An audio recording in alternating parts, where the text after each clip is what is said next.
All people in their lives strive for some dream or goal, for example, to become rich, influential, or to comprehend the truth and meaning of life. But some people are not like everyone else. This man wanted to be strong. This desire for strength remained with him even in his second life. In this fight, we see one man fighting against a large crowd. They shout at him, asking if he knows who they are. The men got tired of the boy's strange movements and decided to attack him all at once. However, he manages to avoid being surrounded by them and uses a special fighting technique called capoeira. He managed to knock one of the men down. The remaining men decide to team up and attack him, thinking that he will not withstand their attack. But he surprises them with a series of kicks using basic Taekwondo techniques. One of the men insults him, calling him an insolent boy and telling him to prepare to die by an axe. But instead, the boy uses another capoeira kicking technique and defeats all his attackers. He laughs at them and asks if it was the best they could do. One of the men complains that the unknown fighter is keeping them at a distance with his strange movements. The boy tells him to shut up and accuses them of starting the fight when he was just minding his own business. He attacks them again and warns them that they are all in big trouble. They are very scared and decide to run away because they think he is a demon. Their leader beats one of his own as he tries to escape and calls him a worthless man. The leader then tells the young man that his skills are just tricks and tricks, but he cannot defeat a real master with these dirty tricks. The leader explains that the strength of a true master depends on how he uses his inner energy. He wants to show the boy how it's done. So the leader attacks the boy and challenges him to try to block his movement with his monkey jumps. But the boy uses his boxing and cross-punching techniques and punches the leader right in the face. The young man asks the leader what he was talking about all this time. A boxing ring appears in his memory, where two boxers are fighting, and the audience applauds loudly and expresses their delight. The announcer announces that Master Perfect Kang Sang-hyuk is back with a powerful cross-counter, a punch that lands straight at challenger Daro Anteo Anto. Daro Anteo Anto is knocked out, and the commentator states that Master Perfect has won again. With a record of 432 victories and 18 defeats, they announce the champion's name, Kang Sang-hyuk. They wonder who can stop this incredible winning streak. The reporter congratulates Khan and says that he has overcome false news that his health is deteriorating. He defended his title again. The reporter asks that Khan mentioned in a previous interview that he had something to say. Tell me, after this match you will leave, is it true? Khan confirms this, saying that it is true. Kang then tells them that this match will be the last of his career. All the reporters are surprised and ask if there is a reason for this sudden decision. Another reporter wonders whether Khan's selection is related to rumors about his deteriorating health. Khan tells them it's true. When asked about his health problems, Khan explains that he has serious health problems.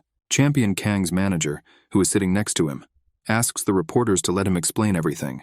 The manager explains that long matches and intense training caused Khan's body to rapidly deteriorate. Reporters understand this, noting that Khan has been involved in the sport for 30 years and competes in very difficult mixed martial arts competitions. Khan holds the record as the longest-serving champion, and everyone is wondering if this is the end of Mr. Perfect. The manager then announces that due to Champion Kang's health, they will end the interview here. Khan thinks to himself of Mr. Perfect, a nickname he earned after becoming a legendary figure in the world of mixed martial arts. From early childhood, he demonstrated incredible success in martial arts.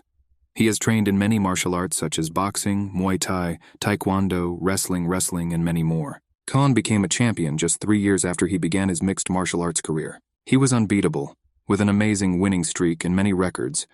But now Khan has been involved in the sport for more than 30 years, and he has to accept it. He defeated everyone in the ring, but time defeated him. He is seriously and incurably ill. The treatment will take a long time and the result is unknown. Khan's heart wants to continue fighting, but his body can't keep up. Fate has robbed Khan of any reason to continue living, and he wonders what he has left. Khan has always been lonely in life, and it looks like he will remain lonely in death. There is no point in living any further. Isn't it better to die now invincible and in the rays of glory? The light is fading. A century of lawlessness, chaos, and endless wars. The Jun Kingdom spread across the continent and fought with those around it. Even though the Jun Kingdom was not as strong as some other major countries, it was very resilient. This was due to the technique of spiritual development that came from India and was taught by Bodhidharma. They combined this with fighting skills to create martial arts. Other countries often tried to control and suppress groups that practiced these martial arts, called Murim schools or sects. But the king of the kingdom, Jun Jusan, saw that these Murim sects had valuable power. It could help them win wars. Therefore he supported and protected them. Ju Sang's successor, Ju Sung, continued to help them. He even made an agreement that the royal family and the Murim sects would not attack each other after the continent was unified. Eventually, the Jun kingdom became the most powerful. This marked the beginning of the golden age of the Murim sects. However, from time to time, conflicts arose between the traditional sects and the demon cult, which was supported by the dominant religion of the time, the White Lotus. This led to a cycle of good and bad times throughout history. The boy learns all this from a book called Juge Jin Book 2.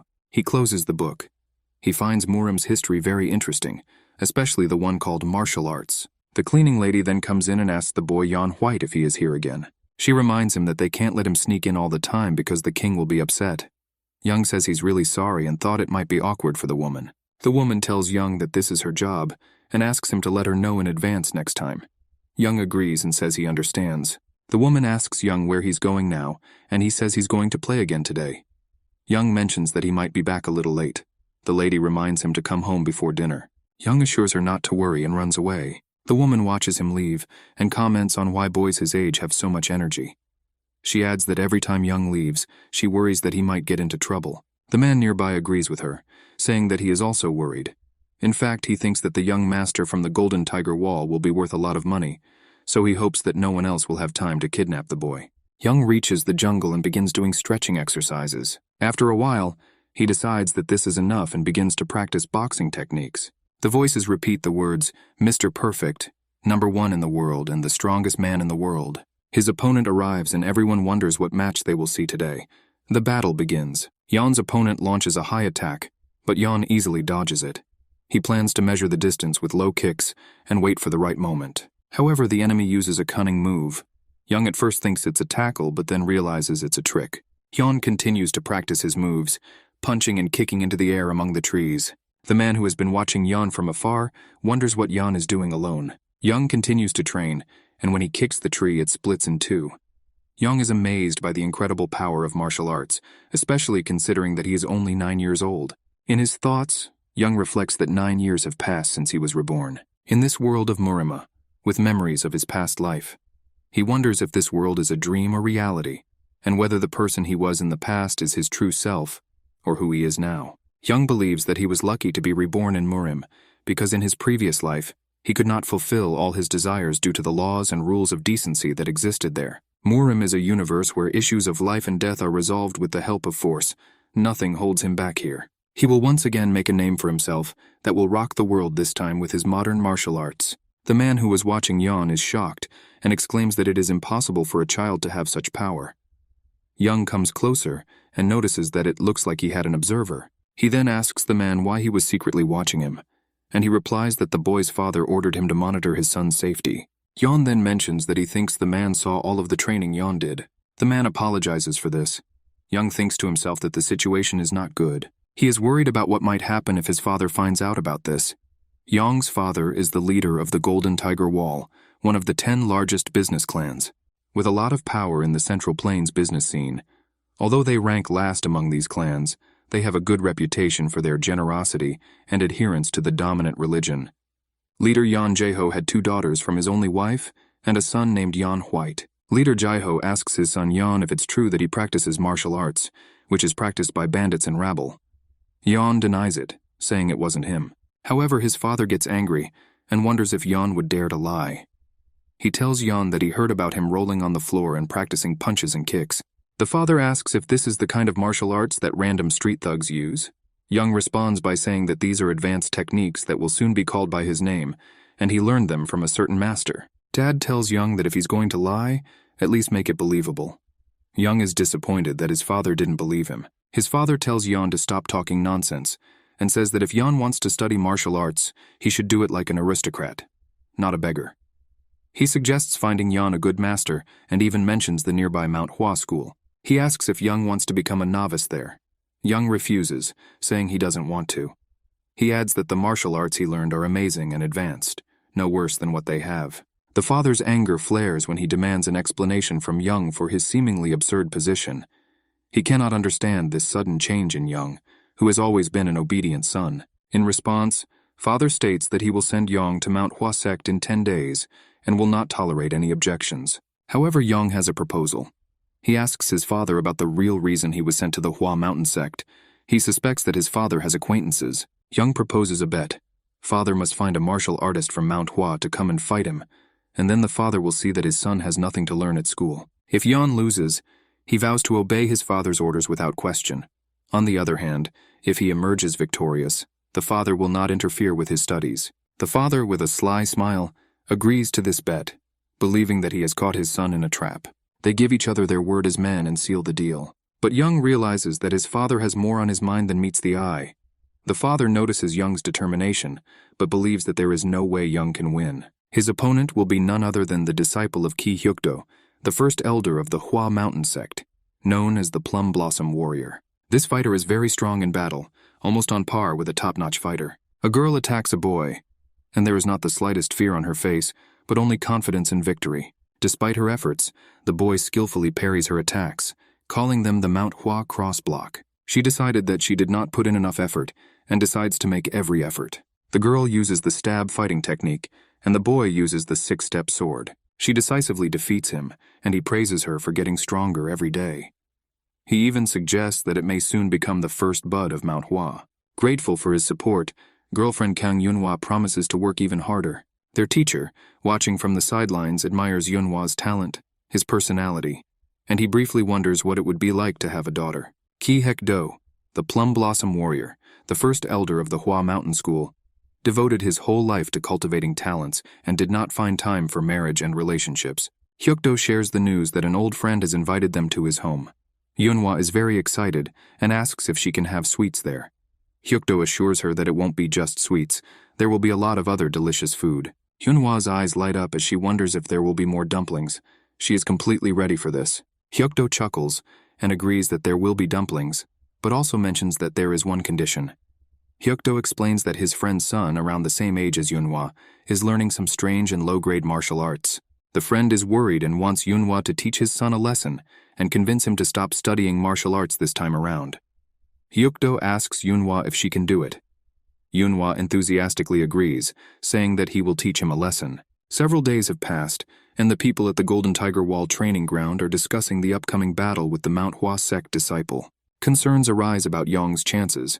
It is rumored that his opponent is an aspiring martial artist from the Mount Hua sect. Young's father silently believes that Young needs a major setback to bring him to his senses. Hyukdo arrives with Yunhua and apologizes for the wait. Father Young asks if their accommodation was suitable last night. Hyukdo expresses gratitude for the hospitality. Yunhua also thanks Young's father for his hospitality. Young is outraged that he is being asked to fight a child. Young's father reminds him that he is a child too. The father suggests starting sparring, now that the introductions are complete. Hyukdo agrees and asks Father Yan to take a seat in the audience. He clarifies that since this is a competition, and not a fight to the death, the swords will be wooden. It is strictly forbidden to inflict serious injuries on the enemy. The moment one of them admits defeat or falls unconscious, the other will be declared the winner. Hyukdo assures that if they feel there is a risk of serious injury, they will stop the match immediately. Having established the rules, Hyukdo announces the start of the match between Yong Huitai and Kang Yunhua. Yunhua introduces herself as Mount Hua sect's 4th-ranked novice, Kang Yunhua. She explains that she will use the 6-sword combination technique. Hyun introduces himself as Yon Huitai and strikes a strange pose. Yunhua wonders about Young's strange posture and behavior. She believes that in a training match, it is customary to represent one's sect and martial art, and decides that her opponent is too arrogant. In response, Yunhua decides to try his best and win. Yan expects her attack. Yunhua uses his 6-sword combination technique, and Yan doesn't use anything. He just goes ahead. Yunhua, however, finds Young's approach pathetic, seeing him as a child without strategy or calculated movements. She believes that victory is in her hands. As they begin to wrestle, Yan puts his wrestling skills to use and quickly defeats Yunhua on his first try. Takedown. And no wooden sword will help here. The enemy is fast and strong. Young's father, Teacher Hyekdo, and other spectators are amazed at such a quick and convincing victory. They've never seen anything like this. Yunhua protests, claiming that this is not martial arts, but street fighting. Yan counters by saying that winning is all that matters in a fight. Mr. Perfect is not just a champion. He established a remarkable record, winning in all weight categories. from the lightest to the heaviest, one after another. His secret to success lies in the ability to exploit his opponent's weaknesses. During the fight, Yan hits Yunhua with a powerful blow, leaving a dent in the ground. Yan feels like a winner, but his father screams that the brat ruined the fight, and now he's talking about victory. Young is confused and asks if he really messed up. He explains that he stopped the fight because his opponent could not move and would have been seriously injured. However, his father scolds him, stating that what he was doing was not martial art, but a street fight. Young asks why that's bad. He trains and achieves enlightenment. This is martial art. Young gives his father a headache. Hecto thinks the boy is right about something. It's amazing that Young can control his internal energy so well at such a young age. But as a martial artist, Hyukdo cannot consider what they are doing to be a real fight. Hyukdo talks to Yon and says that his fighting is no different from the martial arts of the demonic sex. Hyukdo tells Yon that martial arts is not just about becoming strong. They are also about being noble and improving your mind and body. But Yon asks Hyukdo, what is the difference between the invincible demon, a master of traditional martial arts, whose fame spread decades ago, and the king of eccentricity and nobility, who came from a demonic sect but fights nobly and honestly? This confuses Hyukdo, and he asks Yon what he just said. 80 years ago, there lived an experienced and respected martial artist named Invincible Demon Bang Seong, who was a member of an ordinary martial arts group. Later, he discovered the abyss of evil within himself. He learned some forbidden and evil ways of fighting and used them to kill many people. These forbidden paths were also in a secret book that talked about how to control your bad desires and become a better person. But Pansong misunderstood this, and this made his evil desires even worse. Thus, he became the greatest villain of his age. And the king of eccentricities and nobility, Pyok Yomwi, has always enjoyed people's love. He is the leader of a street group. He wants to become super strong in martial arts and become one of the top 100 martial artists. Strict laws reign in his group. Young asks Hyukdo if learning the rules of martial arts makes you normal. Hyukdo believes that Yan's words make sense. He wonders if he was unfair in his thoughts all this time. He believed that people who follow strange paths seek only power, while those who follow the right paths are aimed at self-improvement and maintaining honor. But now he's not so sure. Young is puzzled by how seriously Hyukdo is taking this. He assumes that everyone has their own likes and dislikes. Suddenly, Hyukdo receives enlightenment. A blue glow surrounds him. Someone congratulates him and says it's great for their martial arts group. But Hyukdo downplays it, saying it's not that big of a deal. He just realized that he still had to study and study if the boy could do it in a dispute. Young finds it a bit corny, like in teen mangas. He wonders how Hyukdo achieved enlightenment because of what he said. Hyun then asks Hyukdo that he won their sparring anyway, right? Hyukdo hesitates a bit but then agrees. Young excitedly tells his father that he won the bet. Father Young gets upset because he firmly believes in keeping promises. Hyukdo turns to Yeon and thanks him, saying that he gained enlightenment thanks to Yeon. Hyukdo then asks if Yeon is ready to fight him. Young gets a little annoyed and asks if this is really necessary, but his father scolds him, saying that this is a very rare opportunity. He tells Yong that he will be able to see the incredible martial arts of the Mount Hua sect up close. Hyukdo adds a condition, and says that if he is satisfied with their fight, he will reward Yeon. Young is surprised and asks what the reward is. Hyukdo explains that it appears that Yeon has only learned one specific technique, but if he is happy with their fight, he will help Yeon learn any other martial arts technique he wants. Young is excited and asks if Hyukdo will really help him learn any technique he chooses. Hyukdo confirms this, but says it depends on how their fight goes. Then Young adds something else. He asks what will happen if he defeats Hyukdo. Hyukdo deep down thinks that for a child who is not yet 10 years old, this is very self-confident. But he still agrees and adds that if Yeon defeats him, he will be indebted to Yeon. In his thoughts, Young realizes that this is a great opportunity. He can learn a new technique, and the powerful elder from the Hua Mountain sect owes him. He notices Yunhua and feels a little sorry for her. Hyukdo prepares to fight and asks Yeon if he is ready. Young takes an unusual pose and confirms it. The battle begins. Both fighters appear unusually still, unlike the previous match. The atmosphere became quite serious. Yeon admits that Hyukdo is truly a formidable martial artist, as he senses Hyukdo's inner strength and sees his aura. He decides that he must somehow get into close combat. Contemplating whether he should feign an attack and then retreat, Young concludes that such a half-hearted maneuver will not work. He needs to cross the boundaries of the enemy's aura. He understands that weaker fighters often win by taking some damage in order to land a more powerful blow. Hyukdo is surprised and thinks, wow, can Young really see the boundaries of my aura? Hyukdo decides to scare Young a little and increases the aura. Young is shocked and says that this is impossible because the aura is increasing. Hyukdo tells Yeon that if he's just going to stand around and be afraid, he should give up and become a kid again. Hyukdo even tries to hit Yeon with the weapon, but Yeon continues to dodge. Hyukdo notes that Young's footwork is quite interesting. Young moves unpredictably and anticipates Hyukdo's attacks.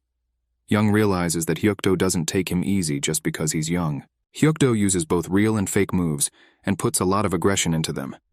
Young believes that if he keeps moving like this, he might find an opportunity to attack. So Young gets down and says, "This is it," and tries to hit Hyukdo. But there is a sword in the way of his hand, which blocks his blow, and the boy hangs on it. He's in a lot of pain, but he doesn't make a sound.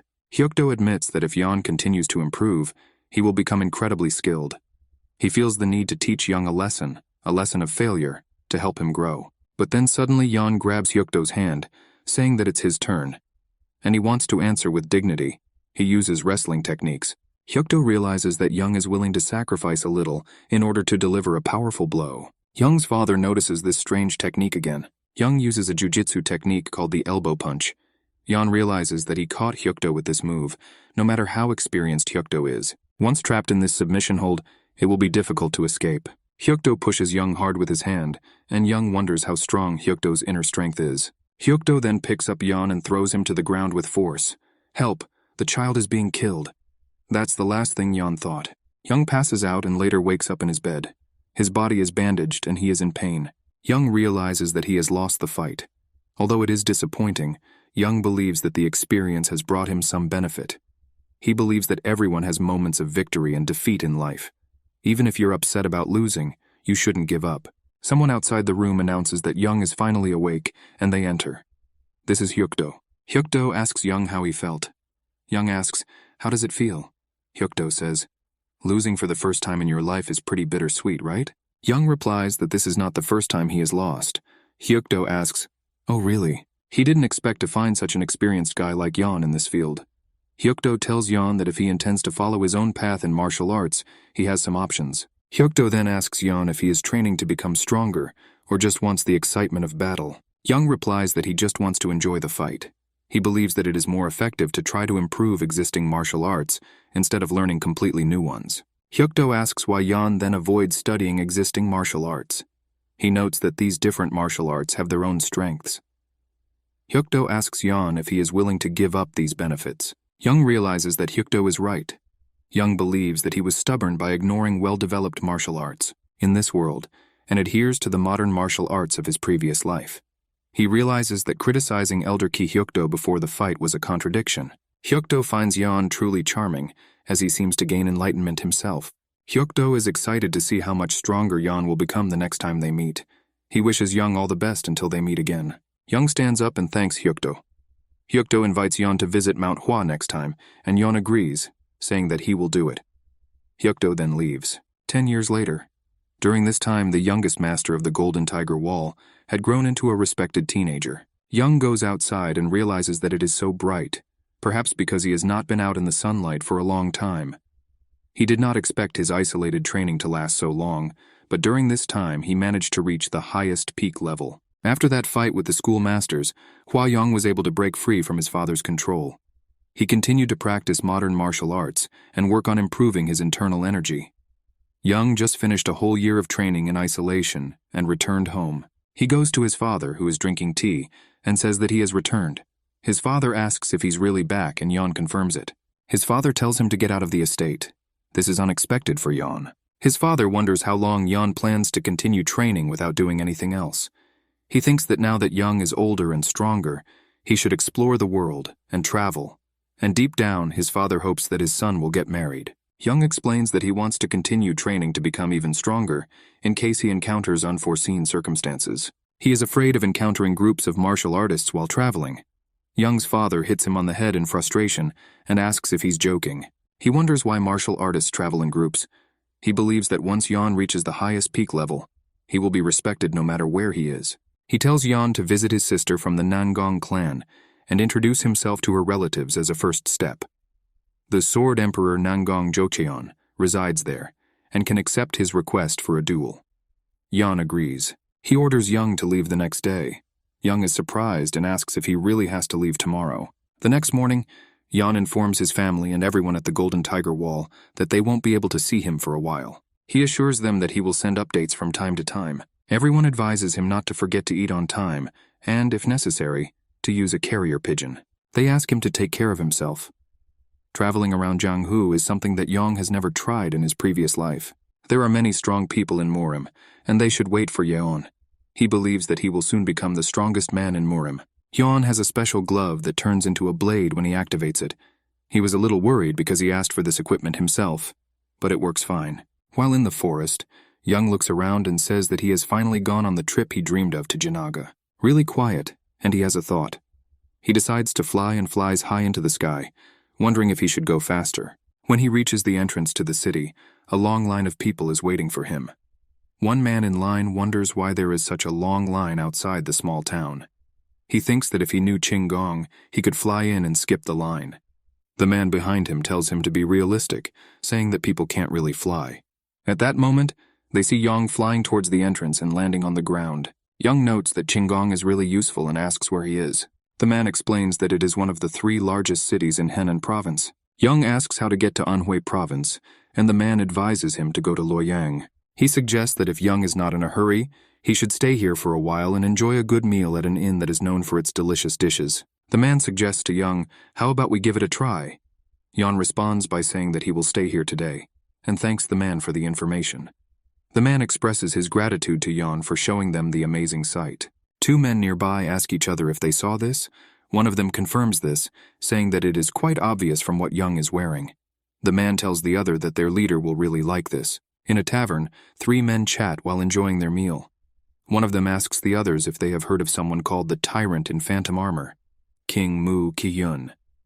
The second man replies, "Of course, Mu is one of the top 100 martial artists." The first person agrees and asks if they know about Ku. He explains that the Phantom Armor Tyrant King's disciple must visit the Nangong clan. The third person asks about the purpose of the visit. The first person reveals that the Phantom Armor Tyrant King owes a huge debt to the Sword Emperor, Sir Nangong Jucheon.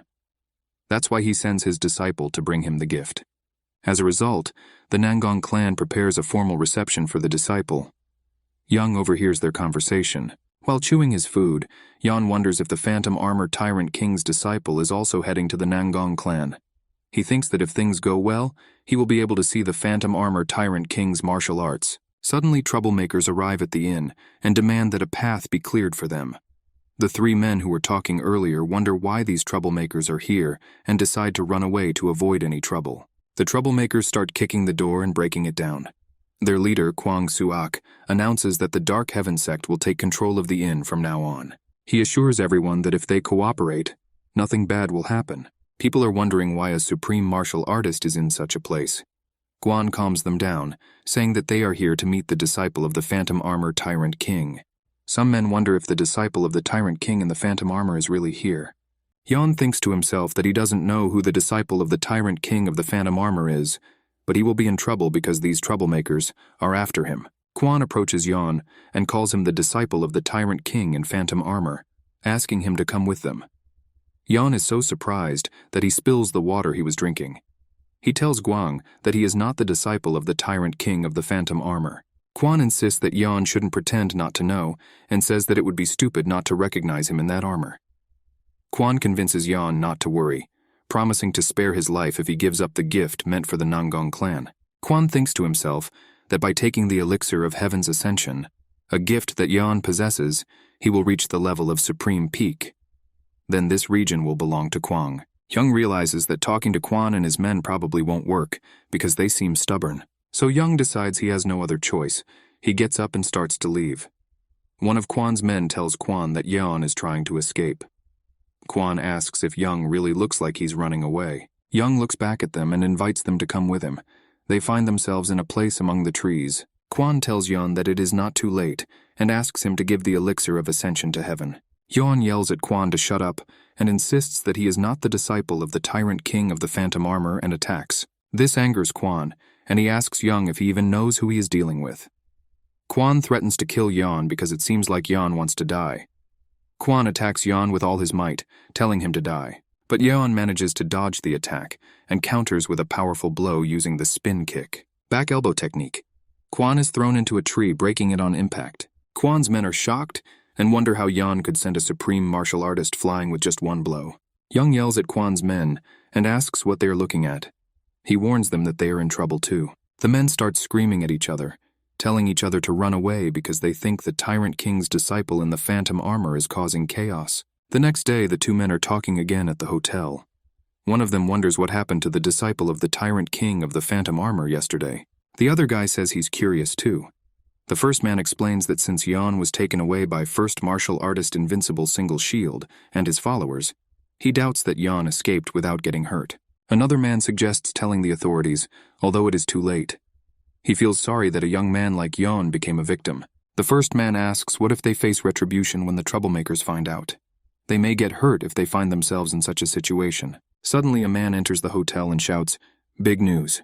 The men ask him what happened, and he informs them that the invincible Solitary Shield and his group were defeated by the disciple of the Tyrant King of the Phantom Armor.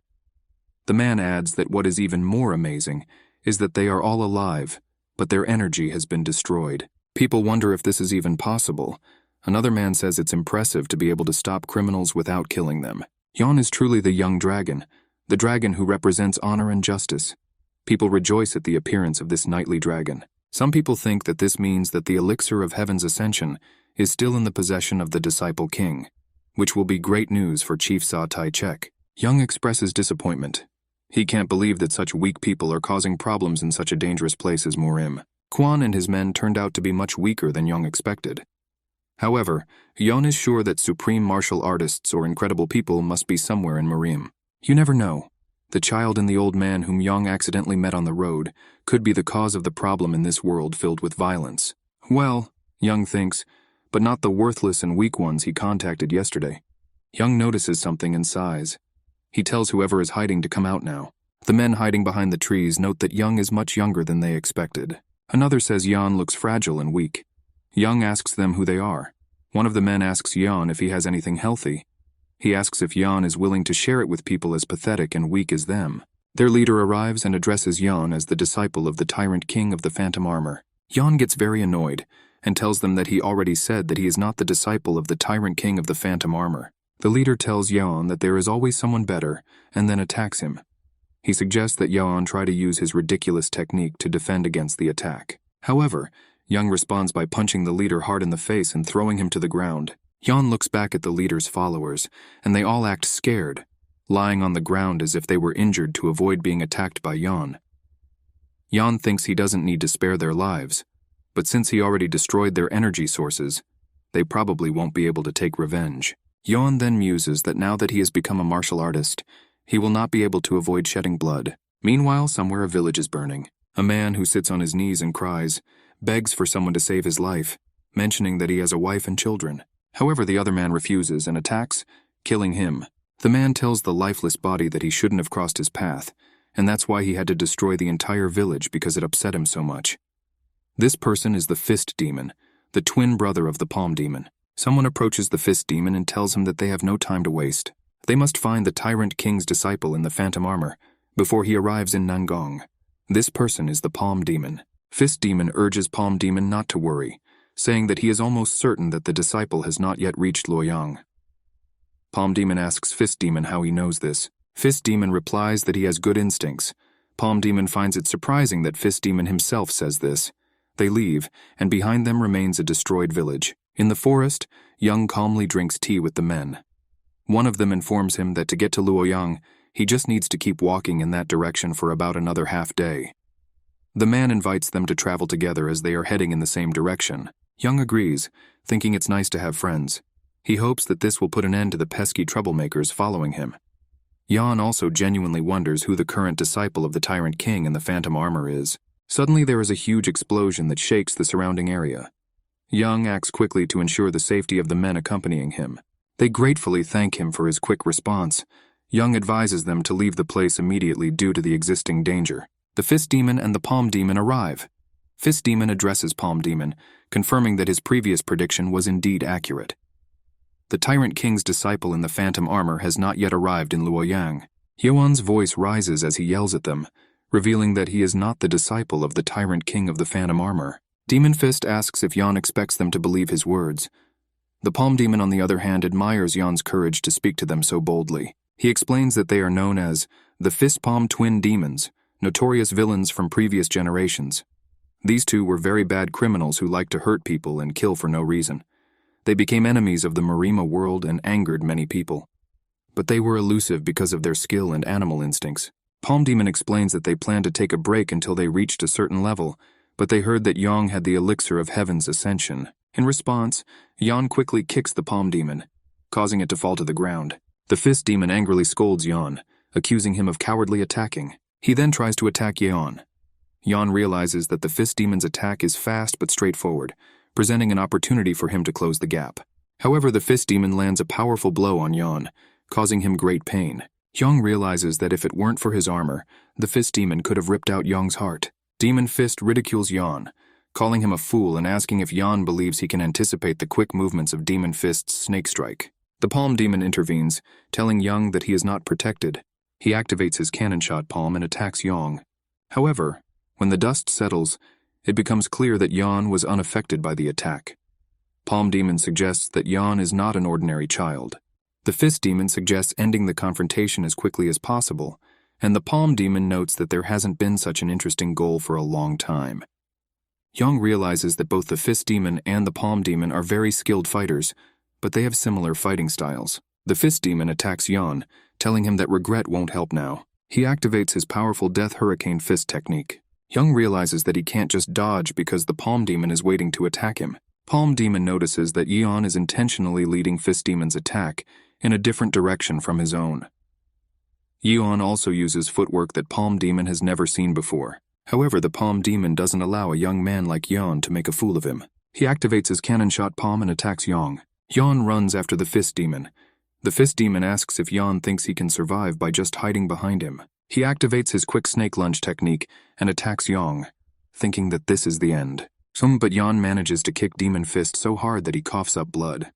The Palm Demon yells at Yang, demanding to know what he did to the Fist Demon. Yang shows the knife in his boot and says that the twins were overtaken by karma for killing innocent people. The demon tells Yan to be quiet and attacks him, threatening to crush Yan into fine dust, saying that the elixir of heaven's ascension has no meaning. Palm Demon uses its powerful cannon shot palm attack, striking Yan at full force, sending him flying. The demon scolds Yan for such arrogant behavior, believing that Yan turned to dust along with the elixir of ascension to heaven. However, to his surprise, Yan suddenly flies down from above, asking who turned to dust. The demon angrily asks Yan when he went into a jump. Yan advises them that if they want to save their lives, they should surrender now. Demon Palm warns Yang that even with Qinggong, he won't be able to dodge this attack.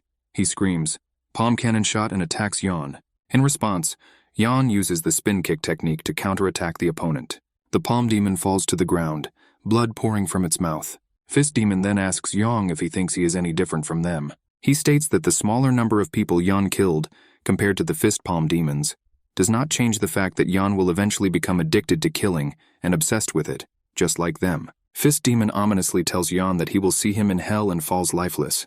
With a mouthful of blood, Yang counters that they don't know for sure. Yang looks around the area, suspecting that someone is secretly watching him.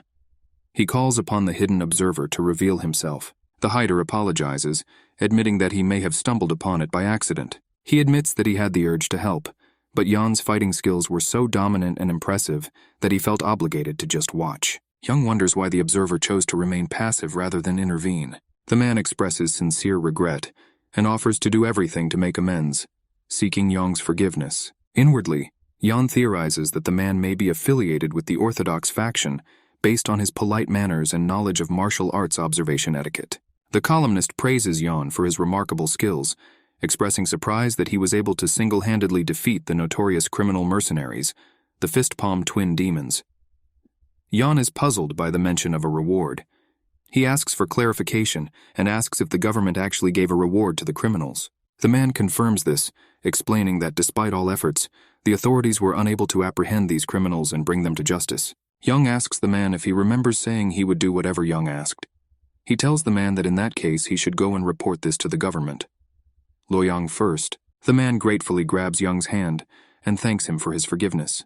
He introduces himself as Yoon Tae-ho and promises to inform the government about what happened. Yeon introduces himself as Yeon Havitai and tells Eun that they can meet again if fate allows it. At the Luoyang provincial government office, a man offers Yeong a bag of gold and says that it was a great honor for him to personally meet the famous Night Dragon. Yeong is surprised and asks, "Nightly Dragon?" He wonders when people started calling him such a scary name. Yeon takes the bag of gold and asks if it is a reward for the twin demons of fist and palm. The man confirms this and mentions that there is about 1 gold nyang in the bag. Yeon mentally calculates that a typical commoner's monthly expenses are about 1 silver nyan, and 1 gold nyang is equal to about 100 silver nyangs, so that's a lot. He is impressed that Yoon Tae-ho kept his promise. As Yeong leaves, he reflects on his expectations for wuxia stories, which feature the ancient Ming dynasty and often mention buildings. However, he is surprised to discover that this world is completely different. He had never heard of the Jun Kingdom's attempt to unify the Central Plain. This world is more developed and civilized than he imagined. While taking a bath, Yeong expresses satisfaction that he has found a technique that combines charm and magic, which is what he was looking for. He notes that the place is more like a fantasy world than the wuxia world he expected. Yeong expects that he will learn more as he travels through this world. At night, while Yeong is sleeping, someone enters his room and is looking for something. He checks to see if Yeong is sleeping. The man gets upset, muttering that it definitely happened here. He wonders where Yeong hid it. Yeong suddenly spoke up, advising the man not to steal. With skillful precision, Yeong blocks a person's acupuncture points. The person cannot move his body. Yeong asks him if he found what he was looking for, and Yoon Tae-ho addresses him. Yoon Tae-ho is surprised and asks how Yeong knew it was him. Yeong responds by saying that he knew it from the moment Eun put the tracking scent on him when they shook hands earlier. Yeon informs Eun that he must be mistaken in thinking that Yeon is the disciple of the Tyrant King Phantom Armor. Yeon changes the subject, telling Eun that now that he caught him red-handed, his life is in Yeon's hands. Yeon offers Eun a choice. He can either face death at Yeon's hands or reveal his true identity. Eun taunts Yeon, wondering if Yeon, the Night Dragon, will harm him. He asks if Yeong thinks it will scare him. Yeong warns Eun that he still doesn't seem to understand the gravity of his situation. He asks if Eun thinks that Yeong is incapable of resorting to torture. Yeong then explains that he's giving Eun a chance right now. Eun is now very scared, and asks if Yeon is really the Dragon Knight of the Orthodox sect, and questions how he could engage in such activities. Yeon denies these rumors, explaining that it is a coincidence that the people who attacked him were all villains. Yeong tells Eun that he will now bring the scissors to begin the torture. Eun begs Yeon not to torture him, saying that he will do as Yeon says. Yeong decides to take off Eun's mask first. Eun asks him to wait a minute, but Yeong continues and takes off his mask. To Yeon's surprise, he discovers that Eun is a woman under the mask. This discovery shocks him. The woman asks if Yeon has any complaints about her real identity. Yeon reflects on how the handsome guy he met in the wuxia novel turned out to be a woman. Yeong thinks about what to do next. The woman, fearing that Yeon might kill her or put her in jail, decides that she should take action. She asks Yeong if he knows who she is. Yeong asks about her identity, and she reveals that her mother is the leader of the Hao clan. Yeon bursts out laughing, finding what the woman said incredibly absurd. He wonders why she was pretending to be a member of one of the 3 great clans of Luoyang. The woman angrily protests that she is serious, and insists that her mother is indeed the leader of the Hao clan. She warns Yeong that if he tries to harm her, she will kill him. Yeong reassures her, saying that he believes her. The woman is surprised and asks if he sincerely trusts her. Yeon explains that normally in such a situation no one would impersonate the young leader of the Hao clan. If she really is the clan leader's daughter, then what she did was a mistake. The woman asks what Yeong means by mistake. Yeon informs her that thanks to her actions, he now has something he can use to control the situation over the Hao clan. Luoyang Pavilion is one of the 3 most famous buildings in Luoyang. It is known as a brothel, but what made it famous was a special wine called magic wine. Many influential and famous people visited this place. However, there is a secret of Luoyang Pavilion that only a few know about. It serves as the headquarters of the Hao clan. Yeon enters Luoyang Pavilion with this woman. Hao clan leader Yoon Seol-hyun greets Yeong. Yeon expresses admiration for Seol-hyun's composure, even though her own daughter is being held hostage. Seol-hyun asks Yeong if he's threatening her at this point. Yeong suggests they stop acting and be honest with each other. He asks Seol-hyun if she expected him to grab her daughter. Seol-hyun asks why Yeong thinks that. Yeon explains that her daughter Yoon Bi-hwa has been a kleptomaniac since childhood, but this was the first time she had stolen so boldly. Yeon tells Seol-hyun that it wouldn't make sense if the clan leader didn't know about it. He explains that Biwa was able to hide, while the villains were chasing him because she had people from the Hao clan helping her there. Yeon also notes that it was Seol-hyun who spread the rumor that he was the Tyrant King's disciple. Seol-hyun responds by saying that Young's guess is a little far-fetched. Young raises his voice, telling her not to pretend she doesn't know. He explains that the only organizations capable of spreading rumors so quickly are the Beggars and the Hao clan. He adds that the proof is her daughter, who was captured by Yeon. Biwa intervenes, shouting that this isn't fair. Seol-hyun starts laughing and praising Young, calling him amazing. She recognizes that Yeon, a descendant of the Golden Tiger Wall, has exceptional abilities. Young realizes that Seol-hyun has figured out his past and is annoyed by how she is spreading false information about him. He asks Seol-hyun how she plans to compensate him for this. Seol-hyun asks Yeon if he wonders why she did such things. Young replies that of course he's curious, but he doesn't want to get into more trouble. He tells Seol-hyun that if she compensates for the losses he suffered, he will act as if it never happened. Seol-hyun comments that Young acts like the leader of the Golden Tiger Wall and praises his speaking skills. She asks him what he wants. Yeon explains his two requests. First, if the Golden Tiger Wall asks for help from the Hao clan, they must provide assistance at least once. Secondly, Young asks for the Azure Wolf Tablet. Seol-hyun gets angry and asks if Young thinks she's stupid. She believes these conditions are too complex to compensate. Young counters by saying that the Hao clan caused him 3 significant losses. First, they spread false rumors, causing many people to chase him. Secondly, it strained his relationship with the Tyrant King of the Phantom Armor, one of the top 100 martial artists. The latest loss occurred when her daughter tried to steal from Yeon in his room. Seol-hyun gets angry and wonders how a young man like Yeon, an outstanding martial artist, can radiate so much pressure and bloodlust. She realizes that the information about Yeon was wrong from the beginning. Although Seol-hyun is just at the beginning of her peak, she didn't expect someone Yeon's age to be so formidable. She admits her mistake and says that she should have found out about Yeon's level before taking any action. Seol-hyun asks Young about the last condition. Young says it's not a big deal. He asks her to provide him with a list of Jianghu's top 100 martial artists. Seol-hyun asks why if Young plans to challenge each of them to a fight. Young confirms this, saying that he needs this experience. Seol-hyun admits that a rising martial artist like Yeon could benefit from such challenges. She also reveals that it is true that the Tyrant King's disciple in the Phantom Armor possesses the elixir of heavenly ascension and plans to give it to the Nangong clan. Seol-hyun informs Yeon that she was asked to ensure his safe arrival and was paid a large sum for it. Young understands and asks her why she is telling him this. Seol-hyun apologizes for involving Yeon in this incident. Young says he's fine as long as he gets compensated and doesn't want to dwell on it. Regarding his daughter's misdeeds, Young hopes that Seol-hyun will punish her severely. Biwa protests and asks why she should be punished. Yeon realizes that being on the list of the top 100 martial artists is a good deal. He reads the name of the rank 85 martial artist, Dam Hoge, and feels happy that Hoge is nearby. Yeon decides that he must fight Hoge. Although Hoge is ranked among the top 100 martial artists, the world pays more attention to his eccentricities than his martial arts skills. Hoge is known for his eccentricity, especially his obsession with discussing topics such as names. Rumor has it that if you can satisfy Hoge with your words, he may give you a token, called a beggar's tablet, which proves your connection to the beggar sect. However, no one ever received this plaque. Yeon greets Hoge and introduces himself as Yeon Hwitae, a newcomer to the Murim world. He pays homage to Dame Hoge of the beggar sect. Hoge asks Young if he came to share interesting stories with him. Young confirms this and claims that he knows many stories that Hoge has never heard of before. Hoge boasts that he has heard most of the stories in the world, but is intrigued by the prospect of hearing something new. However, he warns that if Young's stories turn out to be ordinary, he will punish him. Feeling the pressure, Young realizes that Hoge is an incredibly skilled martial artist. He ponders what stories he should use to entice Hoge. Young gets excited thinking about sharing stories about wuxia and offers to continue their conversation at the hotel. Hoge insists that he won't drink with Young until he recognizes him as a real guy. Narrator. Later, they find themselves in a cozy hotel.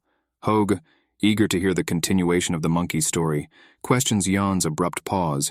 Yeon playfully teases Hoge, telling him there is more to the story and urging him to enjoy the delicious food. Hoge, losing patience, demands that Young continue the story.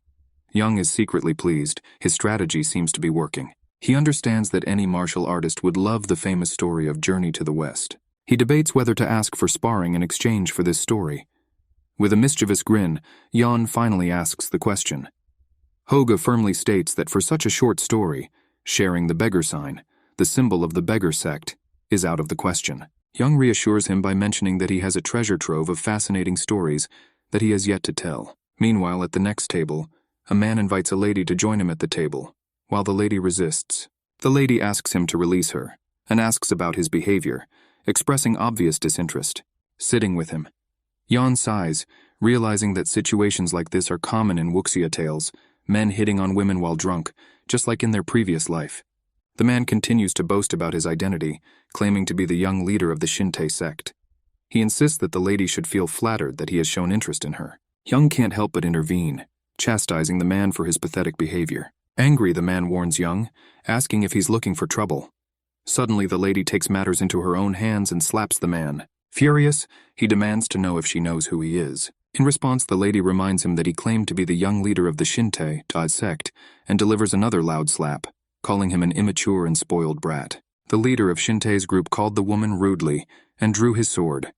Leader's followers insult woman. The woman asks them who made her sit with the leader even when she said no. She calls them all bad people. The leader tries to hit the woman with his sword, so a woman defends herself from an attack. Hoge tells Jan that he doesn't think this woman is weak at all. Jan feels like he's seen things like this before. Scoundrels harass women and get punched in the face.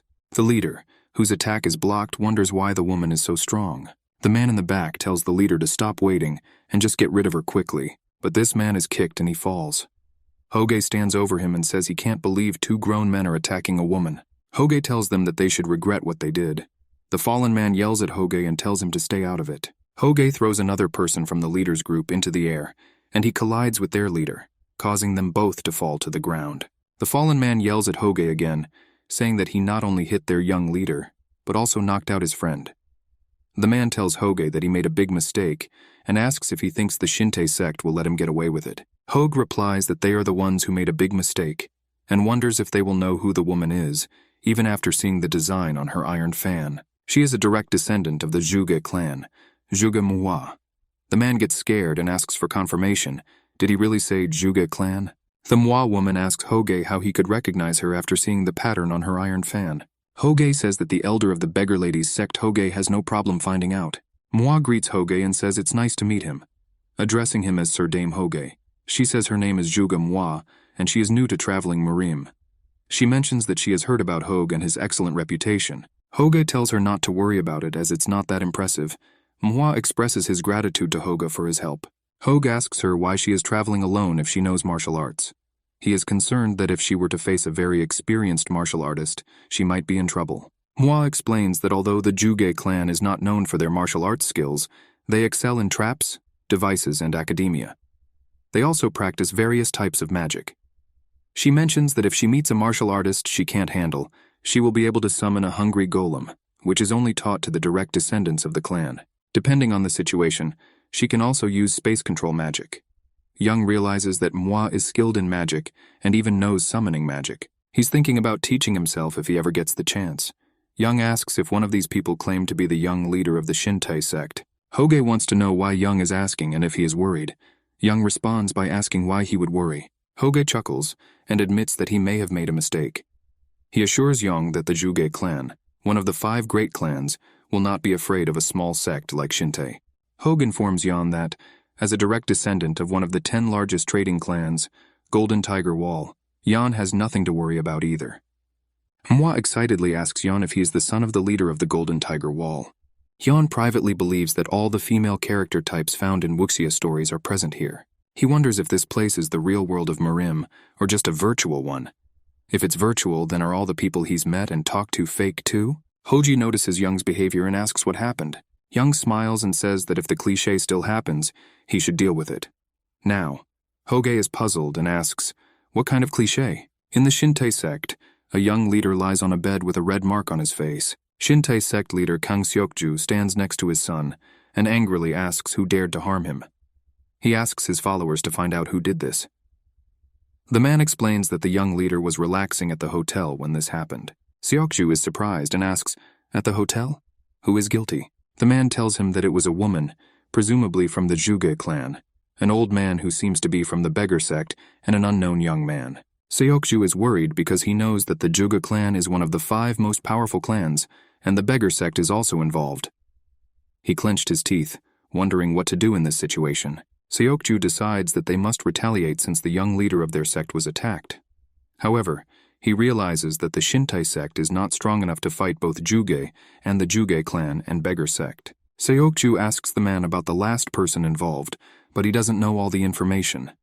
He says that it looks like this man, Yon, met Juge for the first time. The man adds that it seems like he just recently met a member of the beggar sect. Hearing this, Seokju smirks, thinking that the last person must not be that important. Seokju orders the man to find the last person and bring him here. However, the man hesitates and suggests that he deal with this person first before taking action. Seokju disagrees, stating that even if a person has connections, he is still a better choice than the other 2.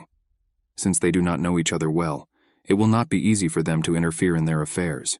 Seokju firmly orders the man to bring this guy here immediately and asks if he understands. Additionally, Seokju informs his man that if Young resists, he should beat him severely. Suddenly they are attacked with rocks, and Seokju and his man wonder what it is. In the midst of the chaos, Yon appears and delivers a powerful blow to the man's face. This action enrages all of Seokju's people, who demand to know how Yon dares to cause trouble in this place. They try to attack Yon, warning him that he won't be able to leave here alive. In the midst of the confrontation, Young thinks to himself that clichés are best when they are subverted. Yon operates using his martial arts techniques, first with a left hook, and then with a right hook, which allows him to strike and defeat all of Seokju's men. These people come towards him with swords, threatening to kill him. Young's body is filled with internal energy that he cultivates, capable of delivering even a standard blow. Incredibly destructive. When this internal energy is channeled by a supreme martial artist like Yon, it becomes as powerful as a cannon. With just one blow, Yon sends all of Seokju's men back. Seokju arrives on the scene brandishing his sword. He questions Yon about the chaos he unleashed on his territory and asks whether the First Blood sect instigated Yon's actions. Seokju then attacks Young with his sword. Yon defends himself from the attack using his glove. Seokju notices Young's unique glove and comments on it. He then launches another attack, inviting Yon to block it. Seokju uses a technique called Blood Demon Crane Kick and stabs Yon. However, Young skillfully dodges the attack and counters with a powerful roundhouse kick. This causes Seokju to crash into a wall. Seokju realizes that Young destroyed his energy core with a simple kick. He demands to know who Yon is. Young doesn't answer Seokju's question and instead looks the other way. Annoyed, Seokju calls out to Yon, asking if he's ignoring him. He orders Young to stop right there. However, Young's attention is drawn to a painting in the room. He notes that he can't tell if they're creative or not, and questions Seokju about why he hid the money vault behind such an obvious painting in his room. Seokju grinds his teeth in frustration. A series of attacks by an unknown man begin, targeting various sects, starting with the Shintai sect. This unknown guy who single-handedly defeated all the sects and easily took their hidden gold. Among the things he took were secret books containing records of terrible crimes and smuggling. These recordings were reported to the government. All the sects that were attacked, including the Shintai sect, suffered despite things going well before. People began to call this unknown man the divine thief with a knight's fist, because he was like a good thief who used his fists. It doesn't matter. But it is said that rumors about this divine knight fist were spread by the Hao clan and the beggar sect. Seolyeon thought that this might be enough to pay off her debt to Yong Huitai. After the rumors about the knight fist divine thief died down, something happened. Yeon asks Lady Manhwa why she is following them, and she says that it seems funny. Yeon wonders why Manhwa is acting like a child, and tells her that he is going to spar with Sir Dame Hogue soon, so she should leave. Manhwa then asks, maybe it's not official, but since it's still sparring, isn't it, Yeon? Do you need a witness for this? She says that as a direct descendant of the Juga clan, she is more than worthy of being a second. Manhwa thinks to himself that he can't miss something so interesting. Hogue agrees, and mentions that the witness being a direct descendant of the Juga clan would be a good idea. Young interrupts, asking Hogue to wait a little. He explains that since this is informal sparring, there is no need to show off your martial arts skills to others. Privately, he decides not to let Manhwa have his way. Hogue agrees that Yeon's point also makes sense. Manhwa mentally calls Yeon a stupid man, and wonders how he dares to use strategies against the Juga clan. She then asks Hogue if he knows someone named Gu Jiam. Hogue confirms that he knows about him, mentioning that Gu Jiam was the first storyteller to receive an audience with the emperor. Manhwa tells Hoge that the Juga clan is well acquainted with Gu Jiam. She offers to arrange a meeting between Hoge and Gu Jiam if he is interested. Hoge expresses his interest and appreciates the kindness of the Juga clan. Manhwa then asks Hoge if this means he will allow her to witness their fight. Hoge confirms and assures her that she can watch as much as she wants. Manhwa thanks Hoge and looks at Yeon with a satisfied smile as if she had won. Yeon's expression shows his confusion about Manhwa's behavior. Either way, both Young and Hoge prepare to spar. Hoge informs Yeon that he uses a staff in his martial arts, called the dog-beating technique, which can only be learned by a sect leader or successor. Hoge then asks Yeon about the martial arts of the famous Dragon Knight. Yeon takes time to think about what name he should give to his martial art. He remembers thinking about one thing when he was young and fighting with a beggar. Yeon responds to Hoge by saying that the martial arts he uses are called boxing techniques. He explains that, as the name suggests, combat primarily uses the fist. It is known to be fast and powerful. He adds that this martial art has been developed for a long time in another country, and its effectiveness depends on how a person interprets it. He reveals that the move he uses was actually created by himself.